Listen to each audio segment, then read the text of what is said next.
के सिटकॉम पे ही रहा। यहाँ जो घर भी दिखाया गया वो भी 80s के सिटकॉम फुल हाउस से काफी ज्यादा सिमिलर था। यहाँ तक कि जो इंट्रो भी यूज किया गया है वो भी 80s के sitcom family ties and growing pain से इंस्पायर्ड था। फैमिली टाइज के इंट्रो में पेंटिंग वाला सीन था एंड वहीं ग्रोइंग पेन्स के इंट्रो में बचपन से लेकर करंट तक की फोटोज दिखाई जाती थी एंड इन दोनों को ही मिक्स करके इसका इंट्रो बना दिया गया।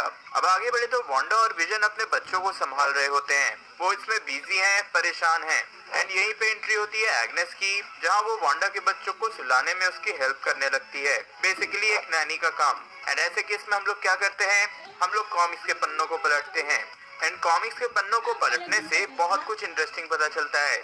सबसे पहले तो कॉमिक्स में अगाथा हार्कनेस की कैरेक्टर भी नैनी रह चुकी है, बट वांडा के बच्चों की नहीं, बल्कि वो फ्रैंकलिन रिचर्ड्स की नैनी थी। लेकिन वांडा के बच्चों से भी उसका बहुत इंटरेस्टिंग कनेक्शन है।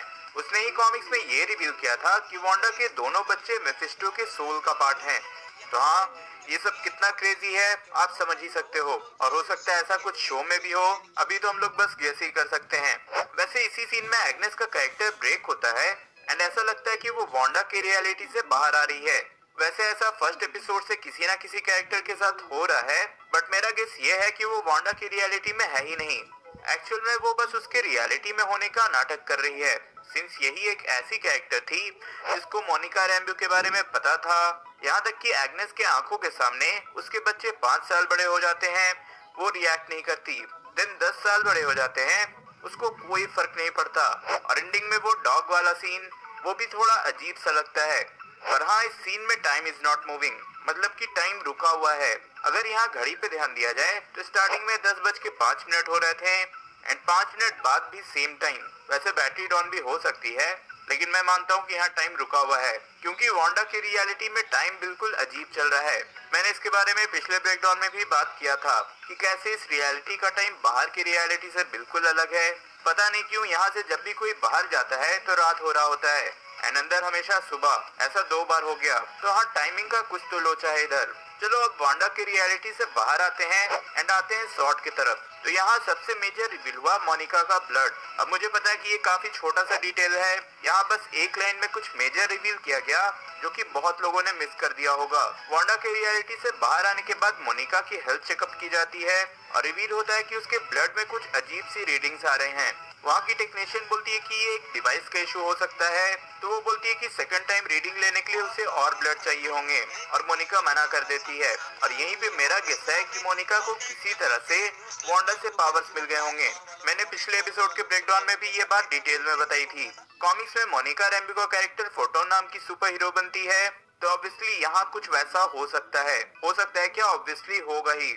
भाई सुपर हीरो सीरीज है तो सुपर हीरो नहीं रहेंगे तो चलेगा कैसे। यहीं पे वांडा की हिस्ट्री में शॉर्ट में डिस्कशन चल रहा होता है, जहाँ ये रिवील किया जाता है कि जर्मनी एंड लागोस की सिटी में वांडा ने अनइंटेंशनली तबाही मचा दी थी। उसी के चलते सोकोविया अकॉर्ड्स आए थे और बेसिकली पूरा का पूरा सिविल वॉर हुआ था। अब यहीं पे मैं फिर से आऊंगा एड पे, क्योंकि इस एपिसोड में जो एड था वो डायरेक्टली इसी पे बेस्ड था। तो हाँ, इस एपिसोड में जो एक एड है वो लागोस पेपर टॉवल का है, जो कि ऑब्वियसली हिंट है लागोस सिटी का, जहां कैप्टन अमेरिका सिविल वॉर के इवेंट्स में वांडा ने बिल्डिंग्स को अनइंटेंशनली डिस्ट्रॉय कर दिया था।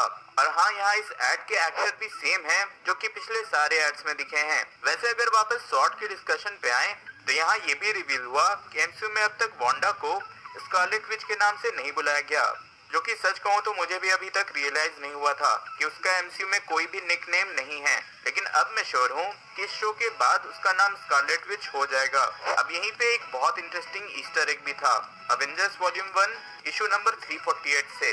यहाँ रिवील होता है कि इस एपिसोड के इवेंट्स के 9 डेज पहले वांडा ने शॉर्ट के एक बेस पे हमला किया था, जहाँ से उसने विजन के बॉडी को चुरा लिया।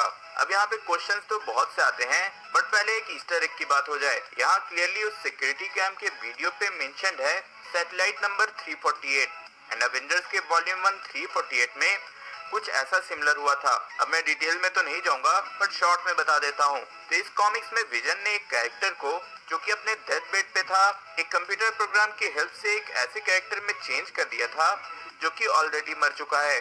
तो आपको आइडिया लग गया होगा कि ये ईस्टर एग कितना इम्पोर्टेंट था, सिंस इस शो में भी और इस सीन में भी वांडा शायद ऐसा कुछ सिमिलर कर रही है। वैसे सिंस ये इवेंट 9 डेज पहले का है, तो अब टाइमलाइन और अच्छे से क्लियर हो जाते हैं। एंड हाँ, अब ये ऑफिशियली भी कंफर्म कर दिया गया है कि शो की story Spiderman far from home के पहले के हैं एंड कुछ पार्ट्स उसके पैरेलल चल रहे हैं। वैसे हाँ, यहाँ पे एक माइनर सा जोक भी था, फादर नोज बेस्ट इन सबर्बिया का।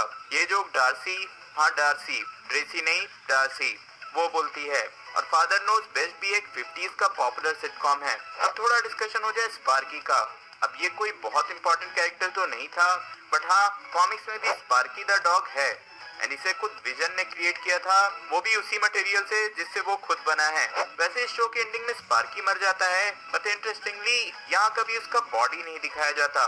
देन ऊपर से एग्नेस उसके आसपास होती है, तो सब कुछ डॉटफुल सा जरूर लगता है। इफ अगर हम लोग ये कंसीडर करें कि कॉमिक्स में एग्नेस ही अगाथा हार्कनेस थी। वैसे यहाँ वांडा अपने बच्चों को समझाती है कि डेथ को रिवर्स नहीं किया जा सकता और ऐसा करना गलत होता है, बट यार उसने खुद ऐसा किया है। हाँ, ये श्योर नहीं है कि विजन लिटरली अब जिंदा रहेगा या नहीं जब ये सब कुछ खत्म हो जाएगा, बट यार वांडा ने खुद ऐसा तो किया ही है। अब आते हैं डार्सी पे, ट्रेसी पे नहीं, डार्सी पे। इस एपिसोड में डार्सी का कुछ इंपॉर्टेंट रोल तो वैसा नहीं था, बट उसके कुछ अच्छे स्टेटमेंट्स जरूर थे। सबसे ज्यादा ईस्टर एग उसी के डायलॉग्स में थे।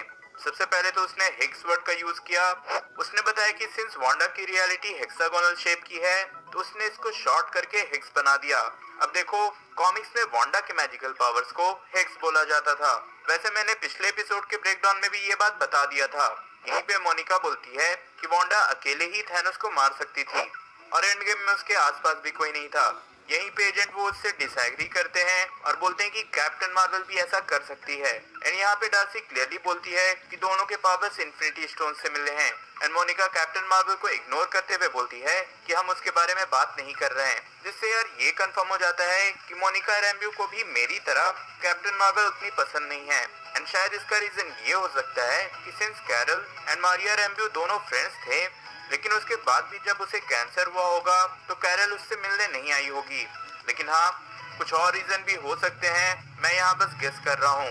इसलिए गेस करना छोड़ते हैं और आते हैं विजन के ऑफिस पे। तो यहाँ उसके ऑफिस में पहली बार कंप्यूटर आया है। नॉन के रिएक्शन से ये बात पता चल जाती है। ऑब्वियसली ऐसा रियलिटी में भी हो रहा था, क्योंकि 1980s में ही अमेरिका में कंप्यूटर कॉमन हो रहे थे और यहाँ जो कंप्यूटर का ब्रांड है कॉमोडोर, एक असली कंपनी हुआ करती थी 80s में, जो कि कंप्यूटर बनाया करते थे।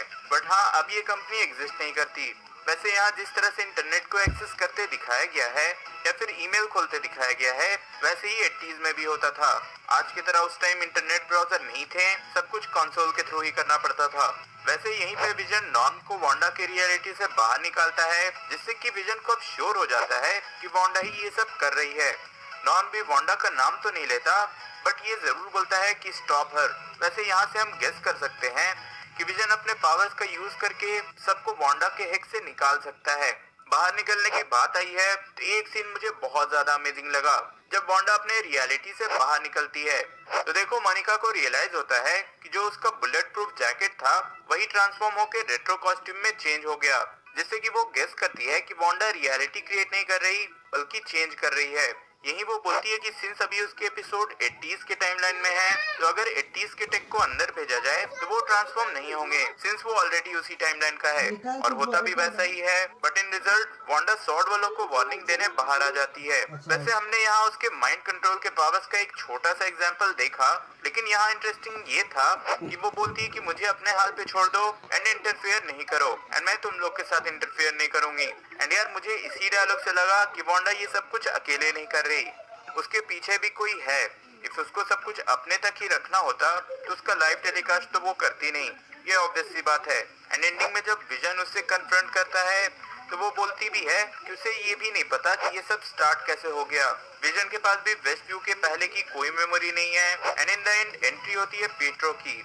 बट यार इंटरेस्टिंग ये है कि भाई यहाँ एक्समैन वाला पीट्रो यानी कि क्विक सिल्वर आ गया है, जिससे डिज्नी और फॉक्स का डील फाइनली एक होते दिख रहा है। यहीं पे वांडा ये भी बोलती है कि उसने ऐसा नहीं किया, तो हाँ ये ऑब्वियस है कि कोई और भी है, बट फॉर सॉर्ड उन्हें लग रहा है कि ये सब कुछ वांडा अकेले कर रही है। चलो एपिसोड तो ऑसम था एंड थोड़ा सा ये भी हिंट मिल गया कि भाई